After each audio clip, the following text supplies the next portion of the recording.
evening. You're watching News 360 live from the News Hub here at Desawe Kanda. I am Portia Gabo. And I am Martin Asiedu Date. Let's look at the headlines for the next 1 hour. News 360 headlines is brought to you by Flamingo Paint, Pepsodent Charcoal and Pepsodent Herbal. EcoBank. Tonight, President John Dramani Mahama says there is still a while to go before passing the newly anti-LGBTQ bill, citing procedural and lack of quorum in Parliament. Meanwhile, the minority is accusing government of weakening the anti-LGBTQ bill through extensive amendments.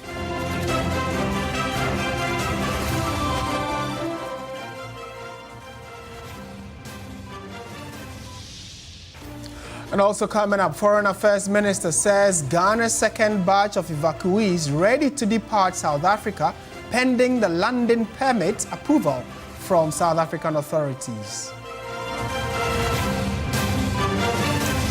Later in business news, as prices at the pumps hike, Chamber of Petroleum Consumers Ghana says trend likely to continue even after Iran-US-Israel tensions ease.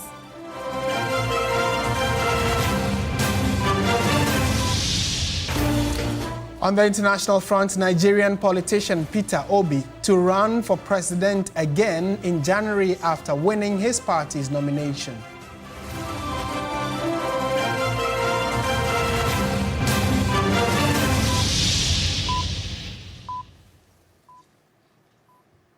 We are live around the world on 3news.com, and we are streaming on Facebook and on our website, so be a part of the show. We begin from the United Kingdom, where President John Mahama has stated that the Human Sexual Rights and Family Values Bill passed by Parliament is not yet ready for presidential assent, noting that the process still has some way to go. Speaking at Chatham House in London on Monday, he explained that concerns have been raised regarding the bill's passage, particularly issues related to quorum and procedural compliance during parliamentary proceedings.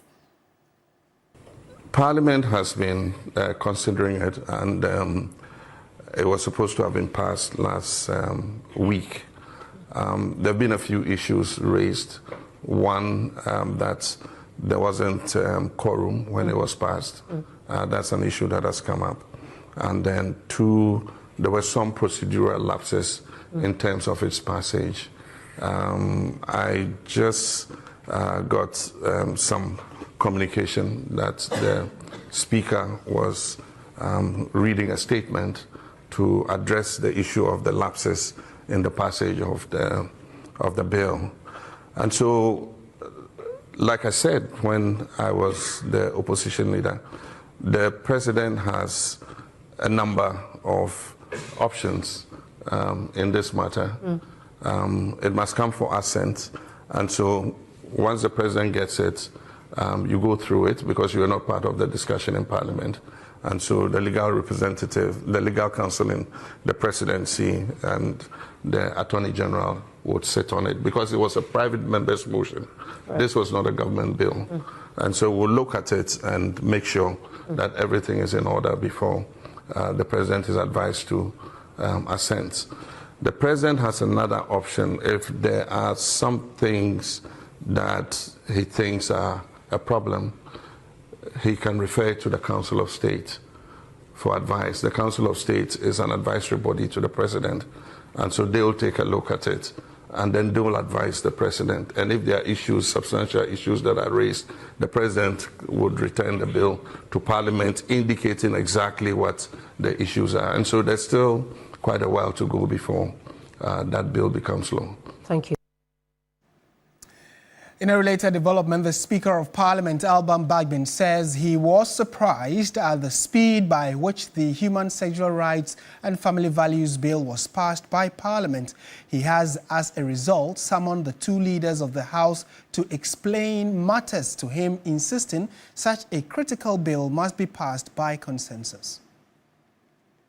You know the copious instruments and laws on human rights all over, have to go through all, from the UN Charter to the African People's Rights and what, all. We have to go through all. Then we have also our development partners who have a lot of contribution to make. We had the United Nations coming in with proposals on memo and everything. We as Ghanaians also have to dig deeper into our cultures, our customs, our values before we came out with what was passed on Friday. And in fact, when it was passed on Friday, it was even a surprise to me, because I knew that we were going to start the consideration of the bill. And that was the instructions I left before I went to attend to other activities. It was Friday, and members wanted to go home early to their constituencies, what we're going to see today. And so I knew they wouldn't have completed. But all of a sudden, I read about this passage. I reacted, and later I saw on TV all the things that happened. And so this evening, I've asked the leaders to meet me in my office.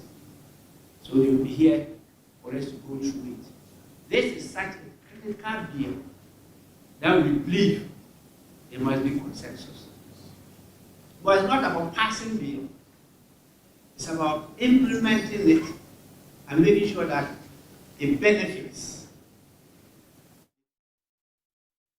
Meanwhile, the minority caucus in Parliament has accused government and the ruling National Democratic Congress of weakening the Human Sexual Rights and Family Values Bill through extensive amendments before its passage by Parliament last Friday. The Member of Parliament for Asen South, Reverend John Ntim Fodjo, was addressing a media briefing. According to Reverend John Ntim Fodjo, the changes proposed in the Human Sexual Rights and Family Values Bill represent a departure from commitments made to Ghanaians by the NDC during the 2024 election campaign. He maintained that existing Ghanaian laws already criminalize same-sex sexual relations and same-sex marriage, adding that the primary objective of the Anti-LGBTQ+ bill was to address the promotion, advocacy and sponsorship of LGBTQ-related activities. The Asen South NP cited several amendments, including changes to provisions defining prohibited conduct and the introduction of new clauses, which he argues create exemptions for certain persons and institutions. Promotion of and advocacy for activities prohibited under this act. This is the main thrust of the object of the bill. This is what we don't have in any part of our existing laws, for which this bill came about. Clause 2 says that nobody should promote any such things. Don't do things that will entice, advocate for, and make it enticing, incentivize, advertise, campaign for it. Don't do it. But they say that no, insert this immunity. This is an immunity clause. You are lifting them above the law and saying that if you are within these categories, you can do anything that promotes LGBT, that advocates for LGBT, supports and sponsors LGBT, enables LGBT, and just by virtue that you fall within these categories, as for you, you are above the law, you should be exempted. Meanwhile, government and sponsors of the amendment bill are yet to formally respond to the minority's latest concerns. The Human Sexual Rights and Family Values Bill remains one of the most contentious pieces of proposed legislation in the country. We stayed in the House of Parliament because what was expected to be a productive special sitting of the House on Monday ended in disappointment after the House was unable to proceed with key businesses due to the absence of several members of the House and the failure of the Minister for Health to appear and answer scheduled questions. Evelyn Tingma reports. Parliament traditionally does not sit on Mondays as part of its regular schedule. However, the House last week resolved to sit on Monday, June 1, to address pressing national matters, including an appearance by the Minister for Health to answer questions from members of Parliament. When proceedings began shortly after 10 a.m., the sitting was briefly suspended to allow some issues to be resolved. When MPs resumed after about 30 minutes, The Majority Chief Whip, Roxanne Nelson Dafiamakpo, requested that the House be adjourned. He was there. When the majority leader presented the business statement, some of us, we had an opinion that Parliament don't sit on Monday and we should not sit on Monday. You argue seriously that the reason why we should sit on Monday is the Minister of Health will appear. And it is the case that you did not even inform the Minister for Health. And now we are putting it on the clerk at table that the communication didn't get to the minister. When you were programming, you should have been aware. Today you have wasted everybody's time. The government have no business. And you are only 23 in the chamber. Count yourself, 23 out of 189. 23. And now you want to turn it to the fact that it is our side who don't have members for the bill. Where is the chairman of that committee? May I move that the House be adjourned till tomorrow midday, 12 o'clock. As many as are in favor of adjournment say aye. Those against say no. The sitting may have ended without any major decisions, but it has once again brought the issue of accountability in public service into sharp national focus. Evelyn Tinkma, TV3 News, Parliament House. And away from Parliament, Ghana and the United Kingdom have signed a strategic growth partnership agreement to fuel job creation and industrial development across key sectors. President John Mahama at the signing assured global investors that Ghana is undertaking major investments to position the country as a regional trade and investment hub. Meanwhile, Bank of Ghana Governor Dr. Johnson Isiama says the banking sector is more robust now despite the 2025 losses. The Ghana-UK Growth Partnership Agreement adds to the numerous deals and the strong economic ties the two countries share. As we speak, about 670 UK foreign direct investment projects are in Ghana, recording about £1.8 billion in 2025 alone. President Mahama is optimistic about the future and has outlined a raft of Ghana's investment priorities. Infrastructure development remains central to our economic transformation agenda. Through the $10 billion 5-year Big Push infrastructure program, we're accelerating investments in roads, railways, ports, housing, transport corridors, and aviation infrastructure. We're expanding airport infrastructure and pursuing the establishment of a new national airline to improve connectivity and facilitate trade, tourism, and exports between Ghana and major international markets, including, of course, the United Kingdom. In an assurance to the investor community, Governor of the Bank of Ghana, Dr. Isiama, says the sector is now robust and has assured that the landmark losses in 2025 will not recur. Many of the issues that we came to meet, we had already analyzed, we had developed solutions. And so immediately, you remember, we had to tighten monetary policy quickly. Why? Because there were some policy missteps the year before. No wonder you saw our financials, how much it costed us. But it was a necessary cost. We've brought about stability. Most of the costs that we incurred last year will not be repeated this year. He also shared details about high records of remittances in 2025. At the time we came in, there was a lot of offshoring going on. And so when we got in, we had to put in measures to compel all these people to pay in those flows so that the inflows come through. No wonder last year remittance inflows got as high as His Excellency has given the figure nearly $8 billion. Finance Minister Dr. Kasiel Atoforsen highlighted how expenditure cuts helped the central bank to tame inflation. Overall, what we've seen is that by cutting expenditure, we have actually assisted the central bank to be able to control inflation. And it was important from that stand. Then secondly, we needed to ensure that we capture our gold to control the gold export. And so we introduced what we call the gold board. And so what we did was the introduction of the gold board alone, once calendar year, we're able to buy gold up to $14 billion United States dollars. One of the panels discussed the effect of illegal mining and the threat it poses to investors in that sector. But in all of this, the government delegation has assured that there are bold reforms underway to make the country yet again attractive to investors. Christian Yale, TV3 News, London. And the Minister for Foreign Affairs says that all is set for the second batch of Ghanaian evacuees to leave South Africa once a landing permit is granted by the South African authorities for the aircrafts to land.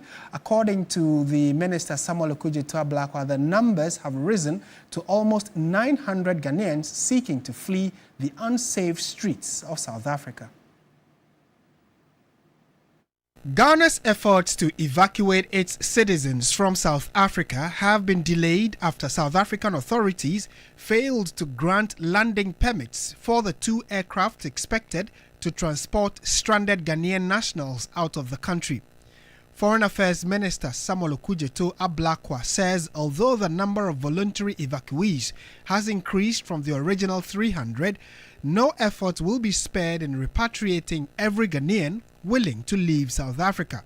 He added that this commitment remains firm as xenophobic attacks continue in parts of the country. The final batch of Ghanaians in South Africa have all now registered. We have a little above 600.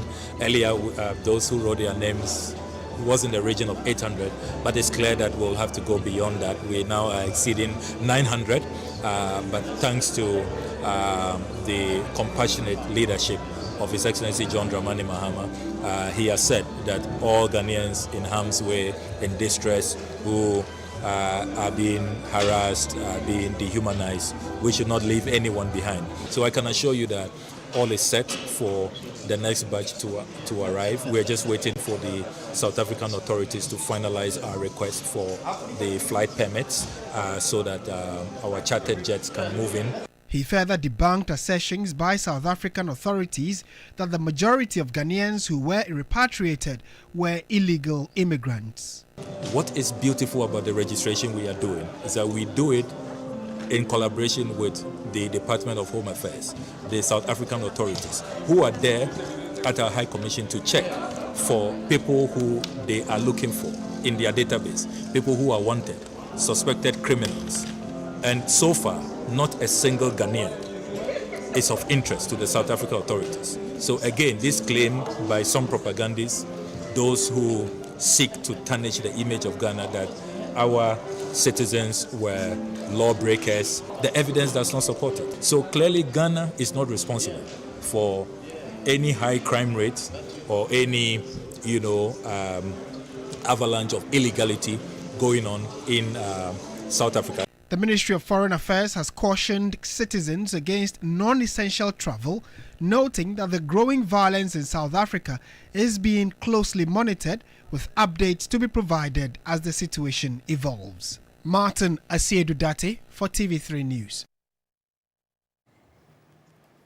In more news tonight, an increase in fuel prices is compelling commercial drivers to demand higher transport fares, with a proposed 20% adjustment currently being disputed, even as commuters express dissatisfaction over any potential increase. There's more in this report. Transport operators in Ghana are divided over a proposed 20% increase in public transport fares, with fuel price recording marginal increases and parts cost continuing to rise. Operators say they are facing mounting pressure to sustain their businesses and keep services running. As a result, a section of the transport industry has proposed a 20% upward adjustment in fares. For some drivers, this is a good starting point. It have a lot of impact because now they have to increase fare. If fare increases too, they will increase spare parts. If spare parts increase, they will increase foodstuffs and many things. The price of fuel has been increased multiple times. Spare parts are now costly. All these factors go against us. The increase is welcomed. I think this 20% cannot help us at all, honestly speaking. About 30% it will be better. 30% maybe we'll manage. Even that one too also is a problem actually, but we'll manage. It doesn't help us at all. At least, roughly, if they can make it up until 30%, it's going to help us. But 20% is not enough. At least you reach like 30%. In some way, it's going to benefit someone, and another way, someone is going to suffer. Because the 20% is going to help us at least manage the fuel that we buy, because it's like we are going inside, our income is going inside the fuel. So, but in the other way, the passenger who is receiving a little salary is also going to suffer. Meanwhile, passengers are expressing concern over the possible impact of any increase on their cost of living, warning that higher fares will further strain household incomes already affected by inflation. An increase in fuel prices won't help us right now. My sales aren't good. I will increase the price of my goods if fuel prices go up. Just as discussions on the proposed percentage adjustment continue, the road transport operators say the purported 20% increase should be disregarded. The group insists consultations are still ongoing, adding that they remain in continuous engagement and negotiation with the Ministry of Transport to reach a consensus. The 60-year-old Eric Mante, who injured his son after tying and dragging him behind a quad bike at North Legon, has been granted bail by the Adenta Circuit Court 1. This was after he pleaded not guilty to charges leveled against him by the police. Let's respond to this report. Mante is standing trial after being charged with causing harm to his 16-year-old son, whom he allegedly tied to a quad bike and dragged onto a tar street in North Legon, causing severe injuries to the victim. The boy sustained injuries to his back, arms, knees, feet and pelvic region. When he appeared before the Adenta Circuit Court 9 on Monday, June 1, the accused told the court, presided over by her Hannah Angela Tachi, that he was not guilty of the charges preferred against him by the police. The accused was represented by a counsel who claimed to be a friend of the court. The judge, after listening to argument from both the state prosecutor and the counsel for the accused, granted the accused bail to reappear on August 19, 2026, when the full trial is expected to commence. Earlier, the MP for Medina, Dr. Francis Xavier Sosu, maintained that the accused's failure to apologize for his actions would warrant a full trial. It's one of those cases that we are very, very interested in. We are not taking it lightly, because many have said that maybe perhaps because he's a person with physical challenge, it means that we just have to let him go, but it can't work that way. If you are physically challenged and you decide to be wicked and be criminal, the law will deal with you. And so I am hopeful that he would just plead guilty simpliciter, so that we probably appeal to the court for a non-custodial sentence or something, given his condition. However, if he chooses not to do that, then we will push fully for the full sentence that he deserves.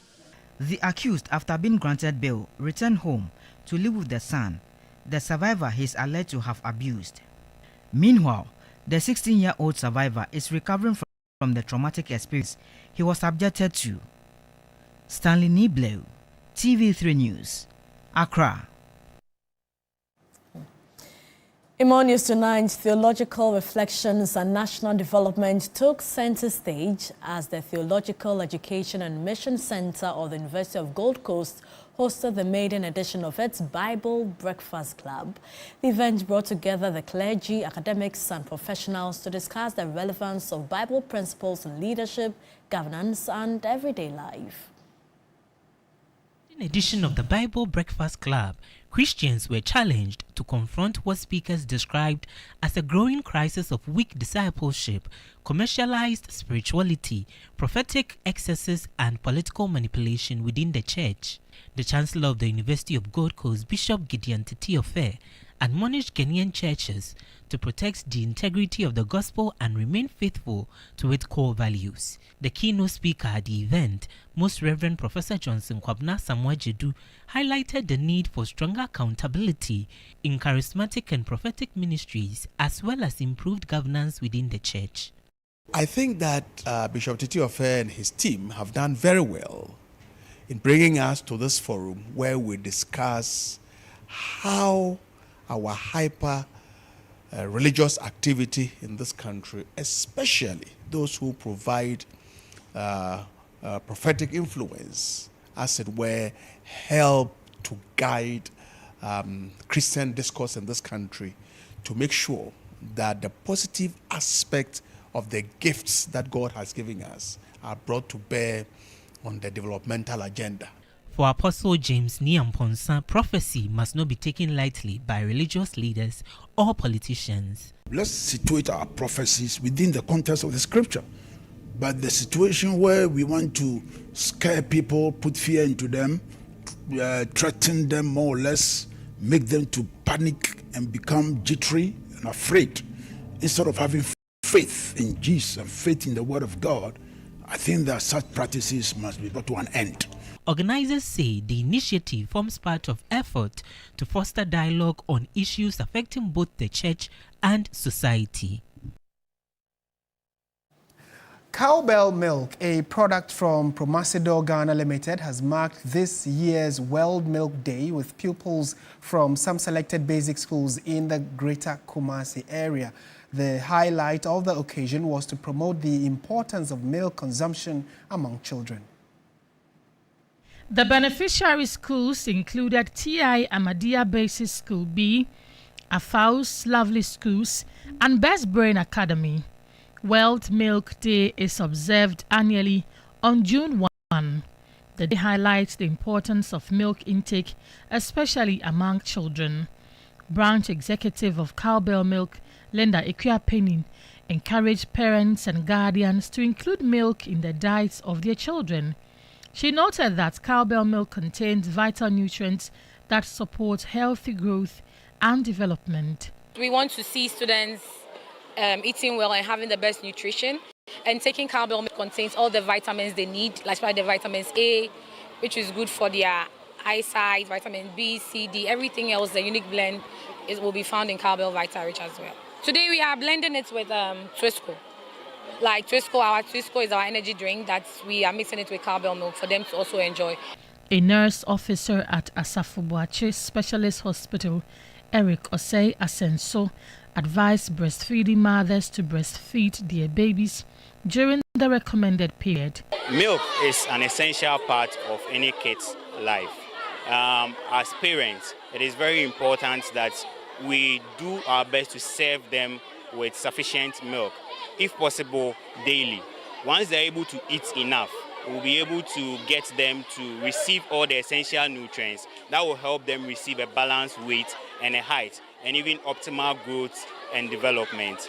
The event formed part of efforts by Cowbell Milk to raise awareness about proper nutrition and encourage healthy lifestyles among school children and families. So watching News 360 on TV3, we have business, sports and entertainment right after this. Stay with us.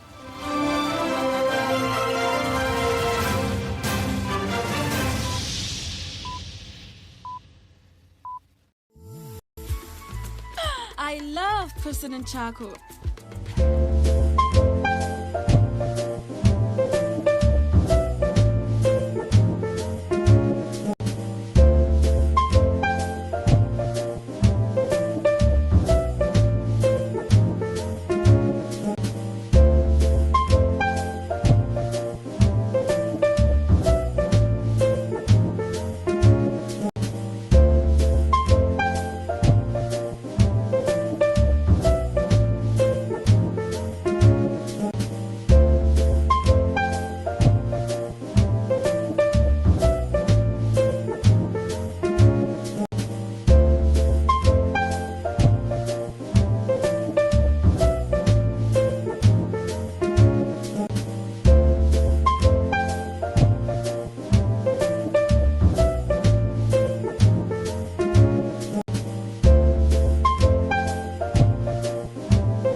TV3, first in news.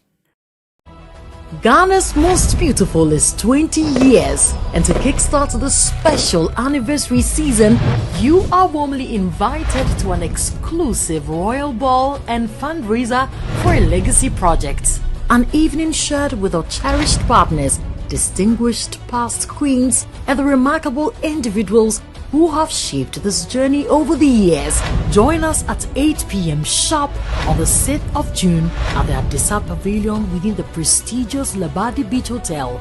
Red carpet is live at 6 p.m. Come for the elegance, stay for the purpose, be part of the legacy. Ghana's Most Beautiful, 20 years of culture, grace and legacy. This event is strictly by invitation.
TV3, first in news.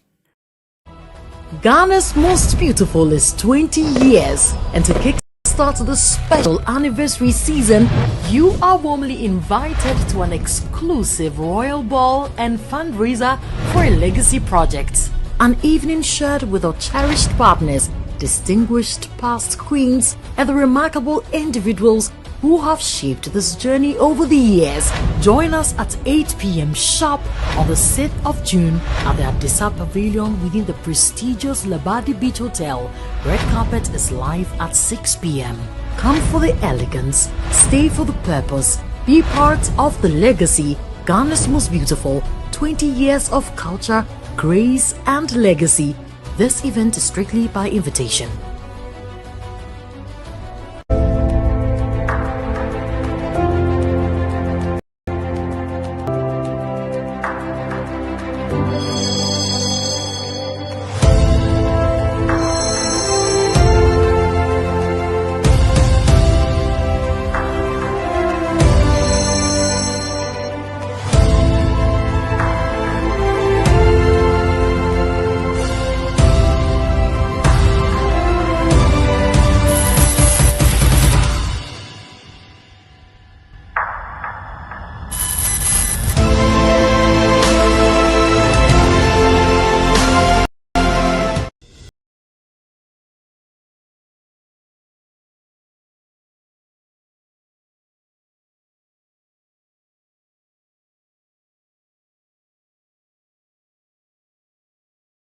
Stories to you by MTN. 4 points by Sheraton Accra Airport Hotel.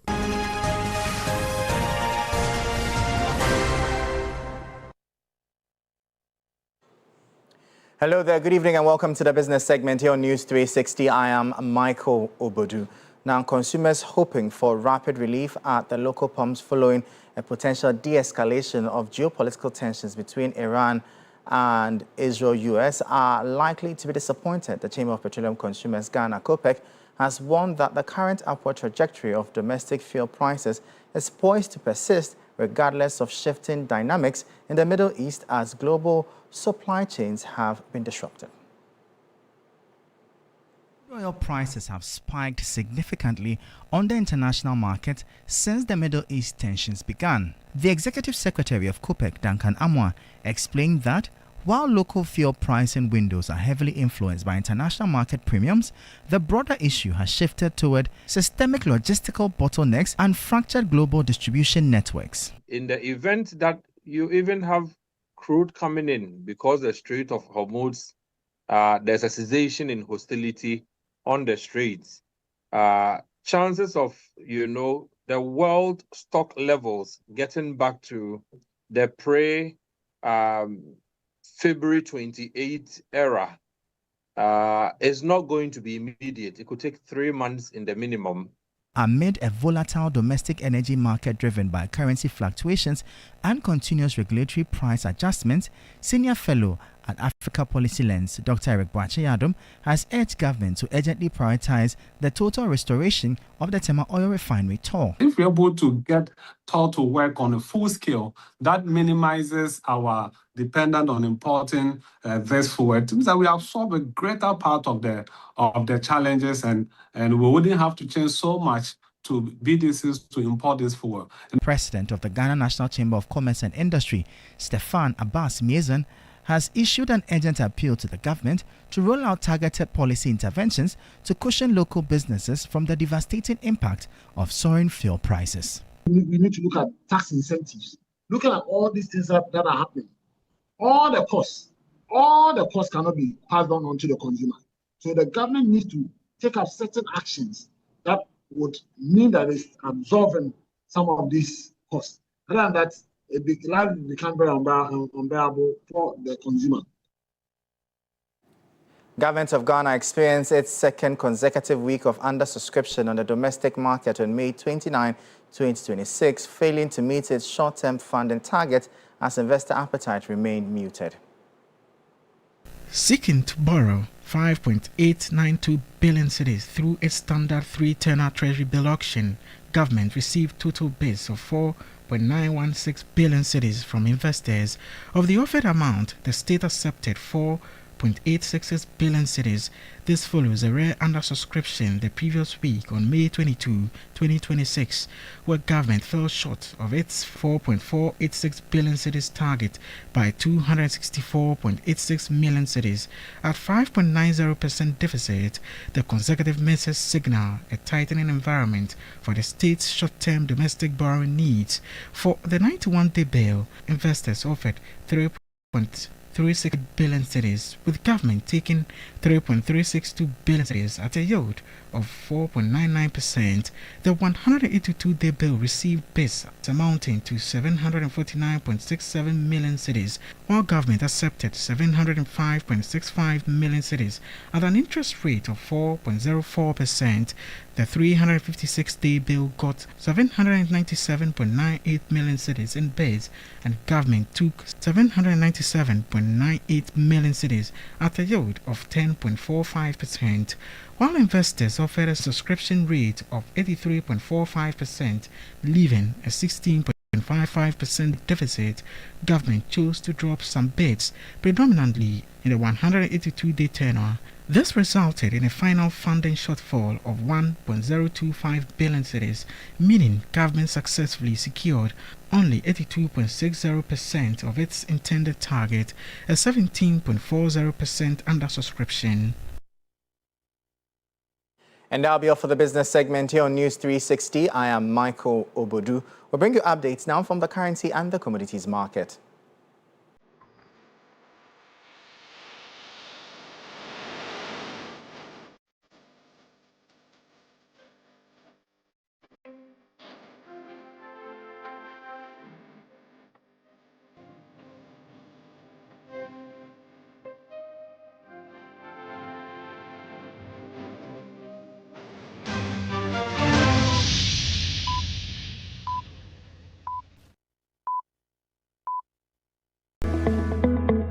Welcome to 4 Points by Sheraton Accra Airport Hotel. Unique luxury hotel that promises a memory.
TV3, first in news. Ghana's Most Beautiful is 20 years, and to kickstart the special anniversary season, you are warmly invited to an exclusive royal ball and fundraiser for a legacy project. An evening shared with our cherished partners, distinguished past queens, and the remarkable individuals who have shaped this journey over the years. Join us at 8 p.m. sharp on the 6th of June at the Abdissa Pavilion within the prestigious Labadi Beach Hotel. Red carpet is live at 6 p.m. Come for the elegance, stay for the purpose, be part of the legacy. Ghana's Most Beautiful, 20 years of culture, grace and legacy. This event is strictly by invitation.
First in news. Ghana's Most Beautiful is 20 years, and to kickstart the special anniversary season, you are warmly invited to an exclusive royal ball and fundraiser for a legacy project. An evening shared with our cherished partners, distinguished past queens, and the remarkable individuals who have shaped this journey over the years. Join us at 8 p.m. sharp on the 6th of June at the Abdissa Pavilion within the prestige.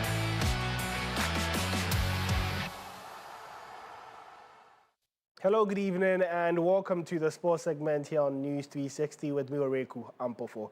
Alexander Djiku will miss the 2026 World Cup due to an injury as Ghana prepares for the global showpiece. My colleague Michael Otieje, who was at the team's final training session in Cardiff ahead of the friendly against Wales, filed this report.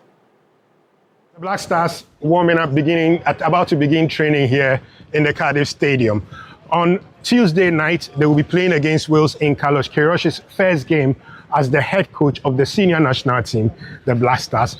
But he couldn't have walked into a bigger storm than what he's about to face. Already the Black Stars without Mohamed Kudus, already the Black Stars without a number of key players, already the Black Stars having gone 5 games without winning any. And the crushing blow for the Black Stars today, news that Alexander Djiku, highly unlikely to make the World Cup. Djiku was with the team for a while, has returned to Barcelona to try to get treatment on his injury, and in his place, as a measure, Patrick Lucassen, the Dutch-born Ghanaian international who plays his football for Paphos in Cyprus, played in the Champions League and scored in that, is already here as a potential replacement for that. It's a crushing blow for not just the coach, but for the entire team, because Djiku is not just a centre-back. He's a guy who rallies, and as one member of the team said, he is the leader from the back, the guy. Big blow there for the Black Stars. But to some more stories, the Chimacha Golf Club played host to 120 golfers over the weekend in a highly competitive but yet friendly action put together by Guinness Ghana. The following report has more details. On Saturday, the annual Guinness Ghana Golf Championship took place at the Achimota Golf Club, bringing together golfers, corporate leaders, government officials, and business executives for a full day of competition, hospitality, networking, and lifestyle experiences. The championship, which teed off at 6:30 a.m., attracted over 120 golfers and guests, reinforcing its growing place as one of Ghana's notable sporting and lifestyle platforms. The event, built on the success of the inaugural edition, further positioned Guinness Ghana as a business committed to creating high-value experiences that connect people, brands, sport, and community. Speaking after the event, Marketing and Innovations Director at Guinness Ghana, Sabina Menu, expressed their excitement and shared insights on the event. Guinness Ghana is about delivering elevated experiences to our consumers. The golf community has become very close to us. This year we thought about changing the concept a little bit and bringing all our premium brands together on one platform. Ashimota Golf Club, we have signed a 3-year partnership with them. We're going to be revamping their bar space, so it's going to be changing to a very elevated premium experience. Again, that's what Guinness stands for. We're looking for ways in which we can reach our consumers, give them moments that they can celebrate in the best ways possible. After a grueling competition, Sena Babio and Letitia Mponta Mensah, who finished in first place in the men and women's Cat A category, shared their satisfaction. I came with vengeance this year again to win it, and then Guinness has promised to be back next year, and I'll come again with the same vengeance to come and take it away. I'm very happy, and I feel like I am ready to face more golf competitions. This is my second time playing. Last year was pretty good. This year obviously is getting better. Next year will obviously be better. I think it's a good initiative. It's good that Achimota can partner with brands like Guinness to create awareness, obviously, and to grow the game in Ghana. I'm excited that this year I got to take it. I'm looking forward to the future. A major highlight of this year's championship was the announcement of a 3-year partnership between Guinness Ghana and Achimota Golf Club.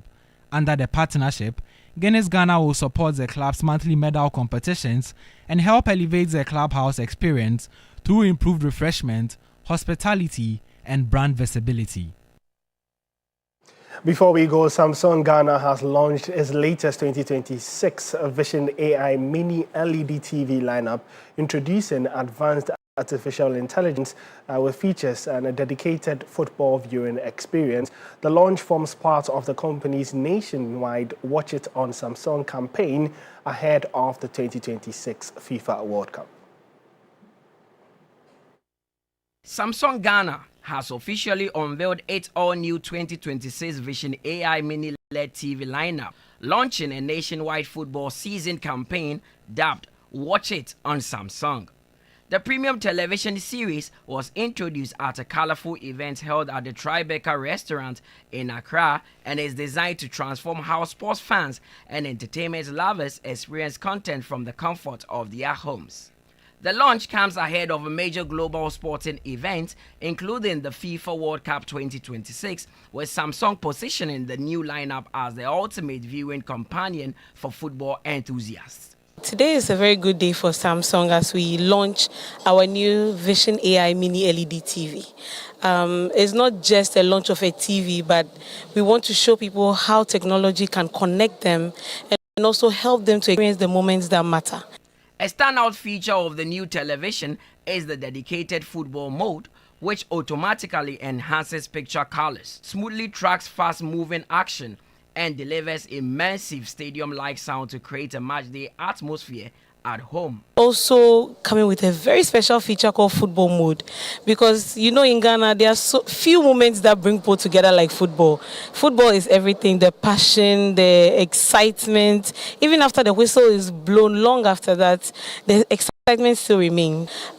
So we decided that okay, this is the time for us to introduce this TV, which is mainly for sports viewing. It's going to revolutionize sports viewing as we know it. You would feel like you're even in the stadium if you're watching on the TV. The new Vision AI Mini LED TVs are powered by advanced Mini LED technology, featuring thousands of ultra-precise lights that produce a deeper blacks, sharper contrast, and richer colors for a superior viewing experience. Available in sizes ranging from 43 inches to 100 inches, as football fans prepare for another exciting chapter in the history.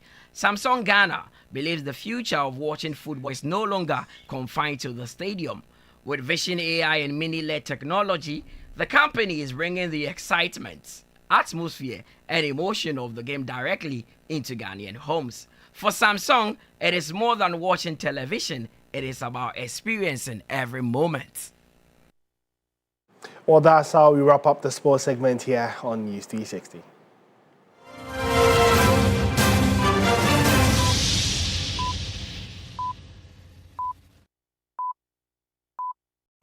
In my line of work, a confident smile is everything. Kale Charcoal Toothpaste keeps me on top of my game and ensures my smile is always radiant and bright.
TV3, first in news. Ghana's Most Beautiful is 20 years, and to kickstart the special anniversary season, you are warmly invited to an exclusive royal ball and fundraiser for a legacy project. An evening shared with our cherished partner, distinguished past queens, and the remarkable individuals who have shaped this journey over the years. Join us at 8 p.m. sharp on the 6th of June at the Adisa Pavilion within the prestigious Labadi Beach Hotel. Red carpet is live at 6 p.m. Come for the elegance, stay for the purpose, be part of the legacy. Ghana's Most Beautiful, 20 years of culture, grace and legacy. This event is strictly by invitation.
Beyond Ghana's borders, the show held at Electric Brixton in London attracted fans from across the UK as the rapper performed some of his biggest hits.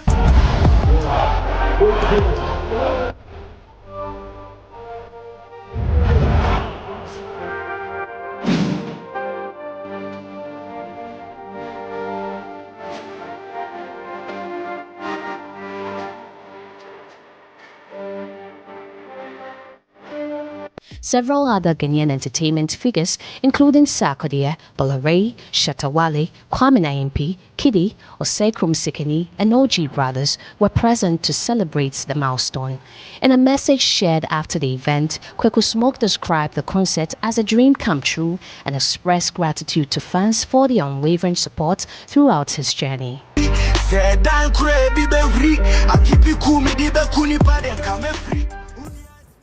Congratulations going out to Kweku Smoke one more time for that concert. Also some more stories. The final funeral rites for Ghanaian actress Beverly Afagolo will be held on Friday, August 7, 2026 at Lashibi Funeral Home in the Greater Accra region. The funeral date was announced during her one-week memorial service held on May 30, 2026 at the Green Flavor Event Center in Community 9, Tema, where family, friends and colleagues as well as fans gathered to mourn and honor her memory.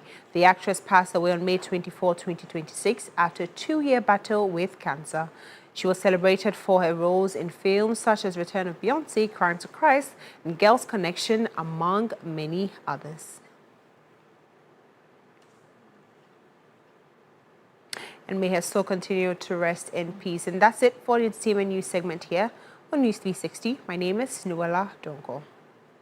Thank you so much, Noella. On the international front, Nigerian politician Peter Obi says he will run for president again in January after winning his party's nomination, setting up another contest between incumbent Bola Tinubu and a divided opposition.